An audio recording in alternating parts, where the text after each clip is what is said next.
سيداتي سادتي، نحييكم من مطار كوتوكا الدولي الذي حطت به هذه الأثناء الطائرة الملكية، وعلى متنها صاحب الجلالة الملك محمد السادس نصره الله، الذي يخص جمهورية غانا بزيارة رسمية ستقود جلالته بعد ذلك إلى عدد من الدول الإفريقية الشقيقة.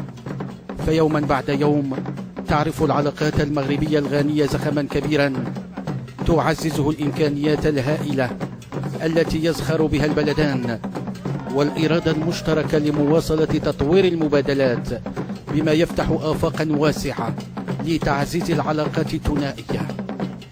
ويجد العهد الكريم مرفوقا بصاحب السمو الأمير مولاي إسماعيل في مقدمة مستقبل جلالته بمطار كوتوكا الدولي السيد محمد باوينيا نائب رئيس جمهورية غانا.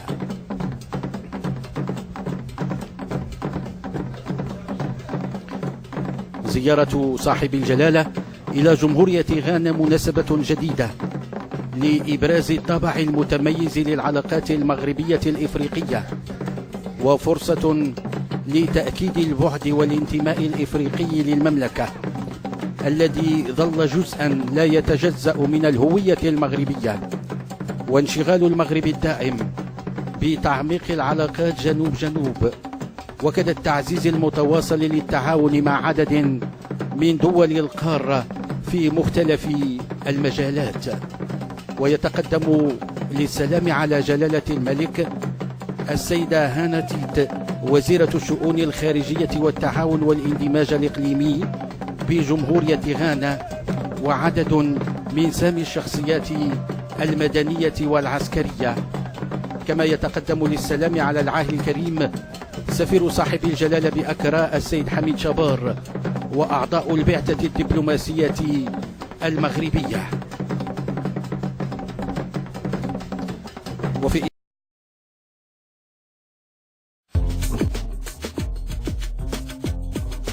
Over the last decade, Morocco has been carrying out a vast program of modernizing its infrastructure, a program which is visible in numerous ambitious building sites. 2 years after it ended service, Tangier is already becoming a leader in the Mediterranean cargo industry and will soon be linked to several large cities by a high-speed rail link. Another example is the Brugreg Valley in Rabat, which was totally transformed by the Hassan II Bridge, the Udia Tunnel and a marina, which is accessible via a tramway. And there is also a new tramway in Casablanca.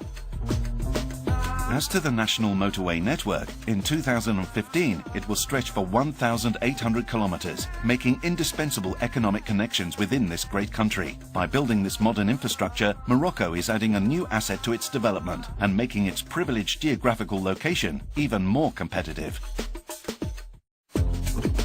Experts and international financial institutions all underline the dynamism and good health of the Moroccan economy, one of the most solid in the Arab world, despite the current international economic difficulties. Well served by business reforms on several levels, this economy is growing rapidly, having achieved 4.8% growth last year, resulting in the creation of 114,000 new jobs. A series of structural reforms has been carried out in Morocco in order to elevate its economy and its financial system to international standards. Among the reforms are the revision of the Public Procurement Code, which now benefits from a unique legal framework, the consolidation of the Governance and Compensation Fund, the boosting of small and medium-sized enterprises, the improvement of the business climate by simplifying administrative procedures, as well as the introduction of tax reforms aimed at improving the competitiveness of business and the reduction of social inequality.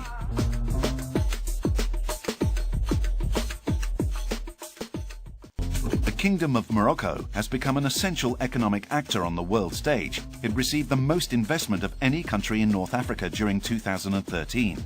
With $5 billion of direct investments, its geographic location is an invaluable advantage, giving it access to a market of more than 1 billion consumers. It is a country with competitive infrastructure and a young, well-qualified, productive workforce. Foreign investors benefit from a favorable environment which optimizes their establishment. Automobile and aeronautic industries are enjoying a remarkable boom in Morocco. Renault Nissan is building on the geographic location and performance of the port of Tangier and a developed and competitive web of automotive suppliers to create its new industrial complex. As to the aeronautic industry, it is being reinforced by the arrival on the market of large groups and subcontractors for the construction and assembly of units. The free trade zones in Casablanca and Tangier are also considerable assets, increasing economic attraction.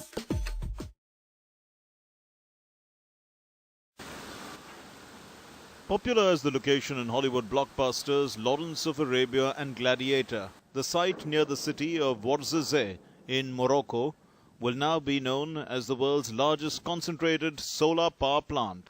The first phase of the three-part solar power plant project was kicked off in early February. Morocco receives over 3,000 hours of sunlight annually, making it the perfect site for a solar power generating plant. The plant, named the Noor Complex, uses concentrated solar power which enables cloudy days. Once fully operational, the plant is expected to produce energy to power over 1 million homes by 2018. It will also reduce carbon emissions by an estimated 760,000 tons per year. 5 lakh crescent-shaped mirrors are being used in this plant, which will concentrate the sunlight onto a pipeline filled with fluid, heating it up to 393 degrees Celsius. The fluid is then used to heat up a nearby source of water, which turns to steam and then spins turbines to create energy. The plant will also use the sun's warmth to melt salt, which will hold its heat and stays hot enough at night to provide up to 3 hours of power. As Morocco is largely dependent on imported fossil fuels to meet its energy needs, the country is keen to diversify and start using renewable energy. The solar plant is widely appreciated as a bold step towards greener development. The move also gains significance as Morocco prepares to host the next United Nations Climate Change Conference in November 2016.